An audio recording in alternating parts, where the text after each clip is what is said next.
Okay, so among all the bad things that are going on in the world, there's still a lot of positive. I had a positive day the other day. Took the boys to the mall in Midland and took them to the little playground over there. Well, as soon as we pull up, there's two little boys and their mom is there, but they're running around having a good time. And I'm in the middle of telling my son how if he goes out through that little cylinder to the other side of the playground, that he might get kidnapped. Well, the oldest of these two boys, his name was Braxton, the youngest was Jaden. Braxton proceeds to come up to me and he says, like, hey, are these your boys? Like, are these your sons? I was like, yes, sir. He's like, wow, how old is that one? He's big. I was like, he's only a year. He's like, wow, my cousin's 11 months old and he's not that big. I said, yeah, he's a big boy. Then out of nowhere, he's like, can I give you a tip? I'm like, yeah, of course. Like, what's up, man? He said, he's like, whatever you do, don't tell your kids that somebody's gonna kidnap them because they might have nightmares. I was like, really?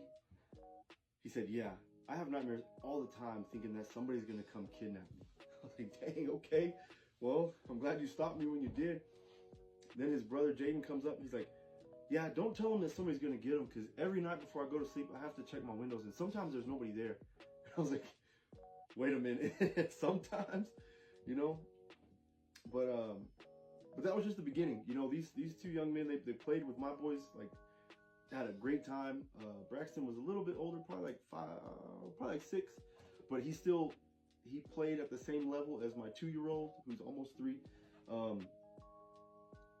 And my son had a blast. He was laughing, cracking up. Like, Jaden was way faster than him, so he was just running circles around him. Or Braxton was way faster, just running circles around him. You know, everybody was having a great time, and like that, it was awesome. And so I made it a point when we left to go to their mom and say, hey, thank you for letting your boys. I said, excuse me, miss. Your boys are very respectful. Thank you for letting my sons play with them. They had a great time. And she's like, oh, thank you, of course. And before I talked to her, Braxton, as we were leaving, he said, thank you for letting us play with them.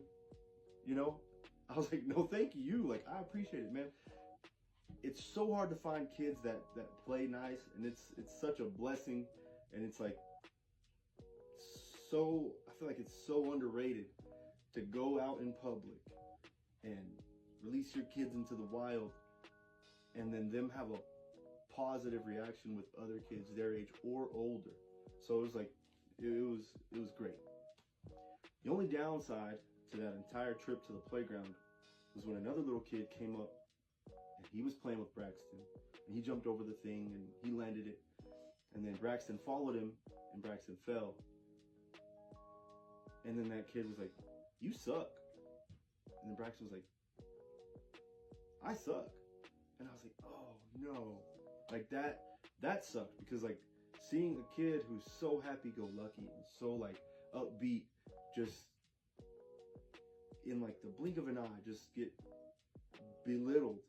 And it wasn't even like intentional belittling, it's just the words that kid used. And then I was like, dang, he's gonna internalize that. Even though he's faster and like stronger, clearly more athletic kid, he just got, his mentality was altered by just a random kid that was just being himself, you know? So that sucked, but everything else was good. Had a great time. So shout out to the parents of those two boys because they were wonderful, like really, really great kids. I hope that every interaction at a public park, I know, or playground, whatever, I know it's not gonna be that great, but I hope that it is. Like that's the bar. Like that's the litmus test. So thank you.